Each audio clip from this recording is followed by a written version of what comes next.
What's going on, people? Welcome to Football Carnage, and we are back with another Real Madrid match preview.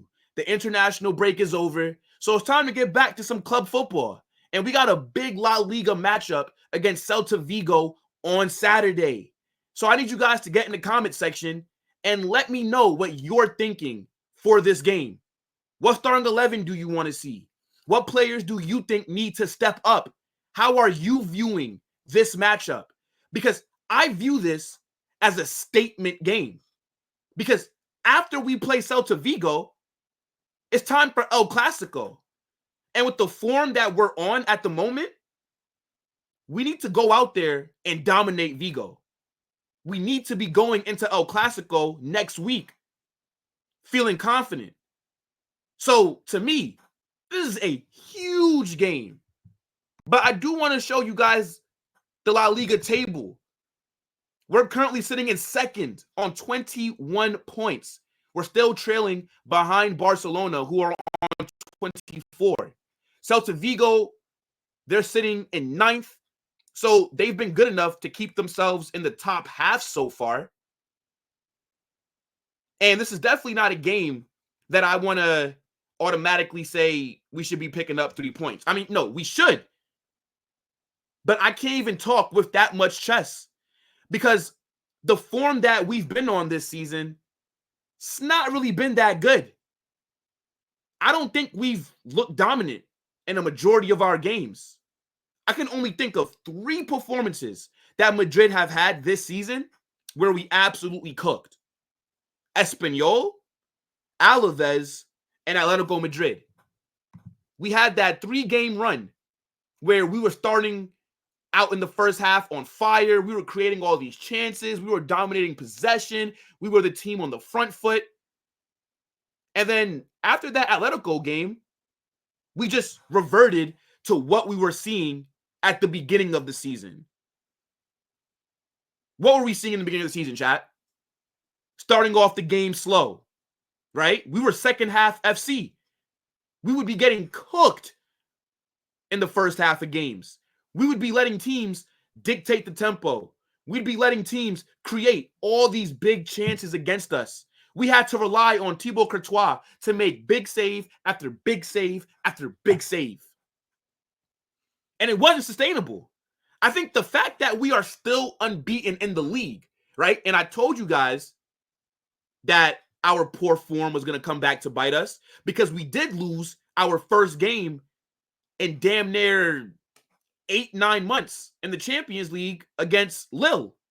They completely embarrassed us.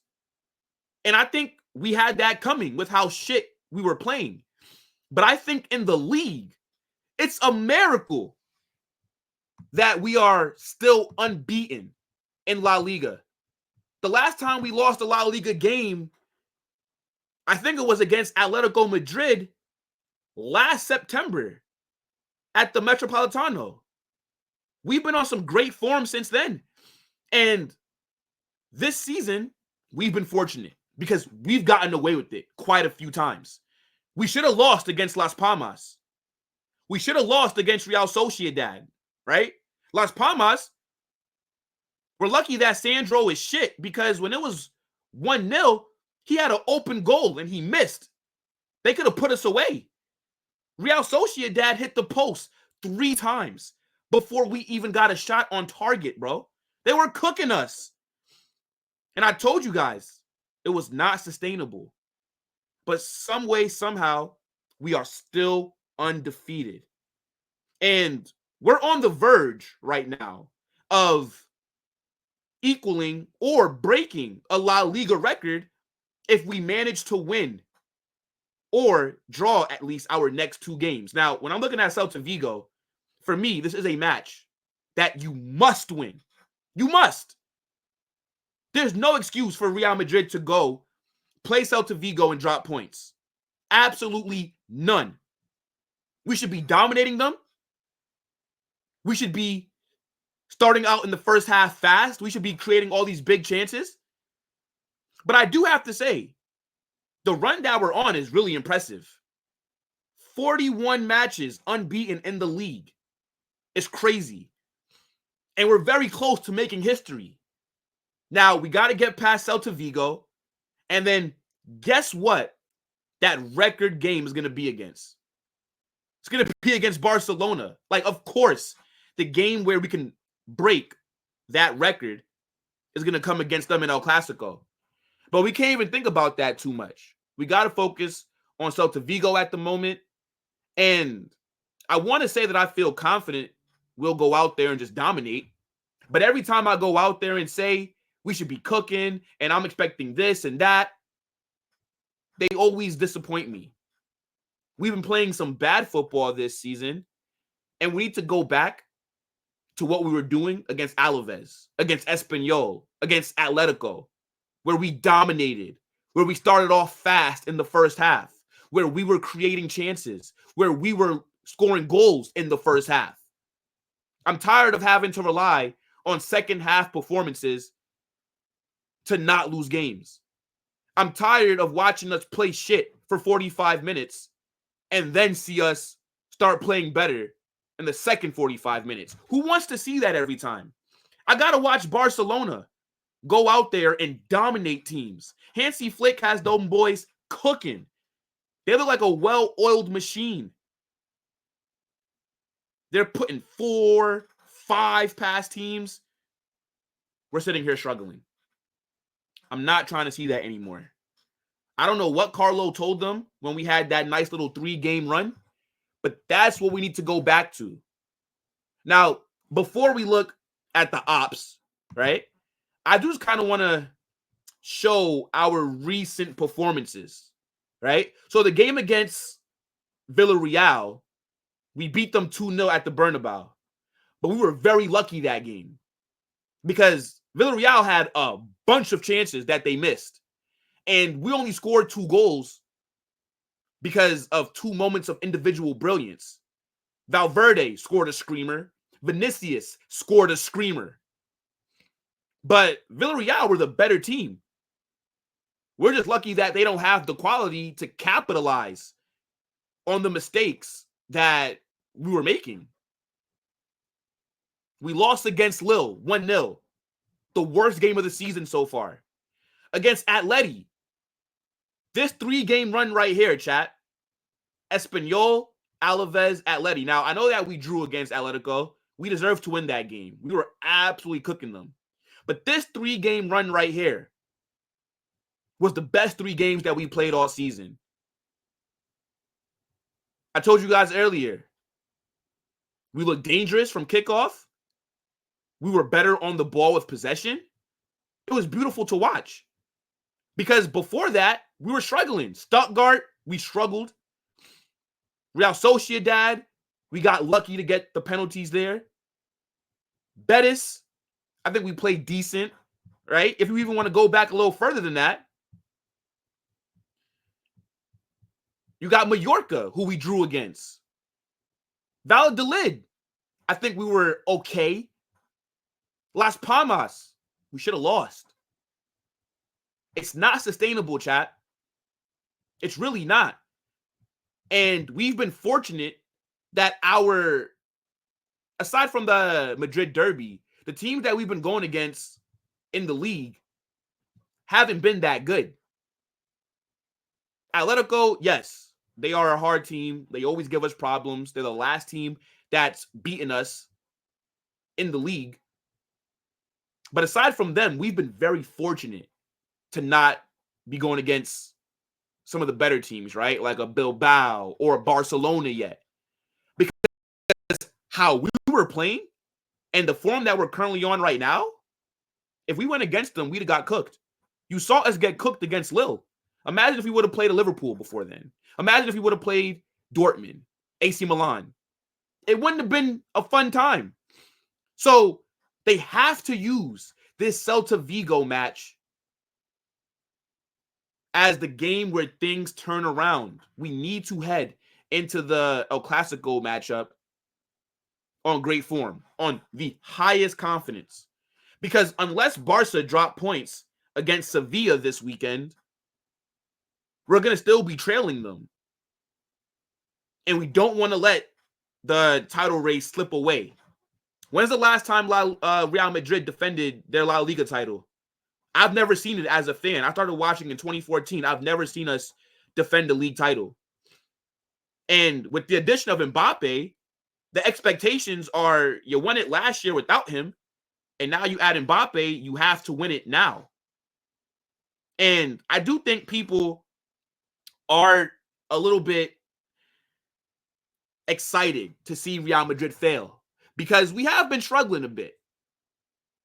You know, we're seeing stories, oh, can Mbappe work with Vinny and these different things. I think people do have to realize, right? We lost Toni Kroos and we didn't replace him. We had a poor summer. We didn't do what was required. We didn't bring in any defensive reinforcements. We didn't bring in a Toni Kroos replacement, somebody with a similar skill set. All that we do is just add Mbappe. So, yes, we are trying to adjust to playing with Mbappe while also dealing with a big loss in that midfield. But still, it's no excuse. This is up to Carlo. Carlo has to figure it out. I need a statement win against Celta Vigo, chat. But speaking of the ops, right, let's look at Celta Vigo for a second. So here's Celta Vigo's form, right? Again, they're sitting 9th in the table. So they are top half. Their form looks okay. Their last game, they beat Las Palmas 1-0. They drew with Girona. They lost to Atleti 1-0. They lost to Bilbao. They beat Real Valladolid. I mean, look, like this form is just... The only decent team that I'm seeing them get a result against was Valencia. I know that they got a draw with Girona that I'm seeing right here, but this is not the same Girona team from last season. Girona last season with Dovbyk, Savio, the Brazilian right back, Yan Couto, like all those guys are gone now. Like this Girona team is kind of whack this season. So, I mean, I guess a draw against them is still good because they do play some decent football. But, yeah, I mean, they got a 3-1 win against Valencia. And then before that, what did they do? They beat Alaves. So, they haven't really beaten anybody good. They've lost against all the better opposition, right? Like they lost against Villarreal. They lost against Atleti, right? They lost against Bilbao. And they should be losing against Real Madrid. But let's look at their squad real quick. So, Oscar Renenguez, right back. Let me see. Do I know anybody on this team? Who stands out to me? Okay. I see Aspas. I remember him. Ooh. Ilax Moriba. Was this guy not at Barcelona? I swear this guy was at Barcelona and he was like touted as the next wonder kid from their academy. And then he ended up flopping. This guy played for Barcelona. I promise you. Yeah, he did. That's crazy. That's funny. Who else is here? Let's see. 1 second, chat.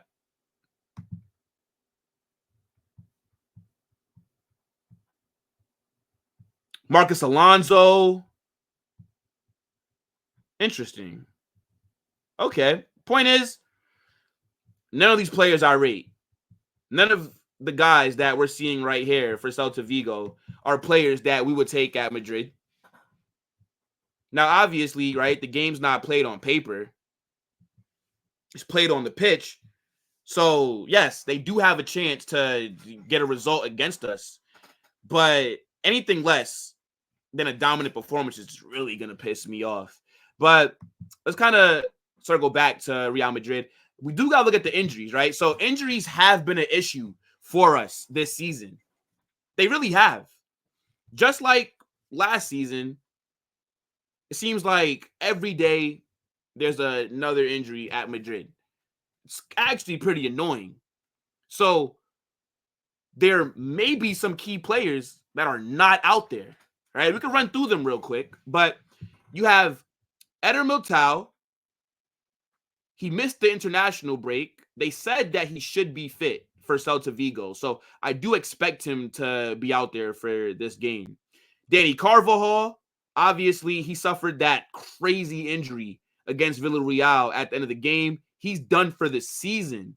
right? We're not going to see Dani Carvajal until next season. The club have already renewed his contract, so we will see him play again for Madrid. It just won't be for a while. Lunin, yeah, they're saying that my guy is sick. He has a virus. This was before the international break as well, so he didn't go on international duty with Ukraine. He stayed back. So maybe he's able to play in this game. Vinicius, he injured his shoulder. They're saying that he will also be back for this match. He did not play for Brazil. Courtois, who was dealing with an injury, they're also saying that he should be back for this game against Celta Vigo. Brahim Diaz will not be playing in this game. He suffered that injury. And yeah, I mean, it was a serious one. They're saying that he's going to be out until about mid-December. And then David Alaba, who we're still waiting to come back from that big injury that he had last season, right? I think there are reports that he's now running on grass, but he's not returned to team training. So we're not going to see him. So to be honest, if everything goes right for us, the only players who are going to miss this game is going to be Brahim Diaz, David Alaba, Dani Carvajal, and we also have Dani Ceballos, who's injured, I believe, unless he's returned to training. I don't see him here, so maybe he is back in training, even though I don't really care if he plays or not. But yeah, I think Lunin and I think Courtois will be back for that game. So we have to keep an eye on it. Regardless, though, with these injuries, we still do have enough to get a result. So what I want to do real quick before we end the stream is build the starting 11 that I think Carlo puts out there against Celta Vigo on Saturday. Now, I need you guys to get in the chat. Let me know if you agree with my 11. Let me know if you don't. What would you change? Do you like the formation? Whatever you're thinking, put it in the comments. Now, we're going to go with the 4-2-3-1. And again, we don't know. At the time of this recording, we do not know who's going to miss this match. We just ran through the injuries, right? There's still a chance that Courtois ends up starting this game, right? They're saying that Militao and Vinicius should be fit. So I'm only going off of what the reports are telling me, okay? So I think we go with Courtois in goal if he is fit. At right back, you got to go Lucas Vazquez for this match. Obviously, no Dani Carvajal.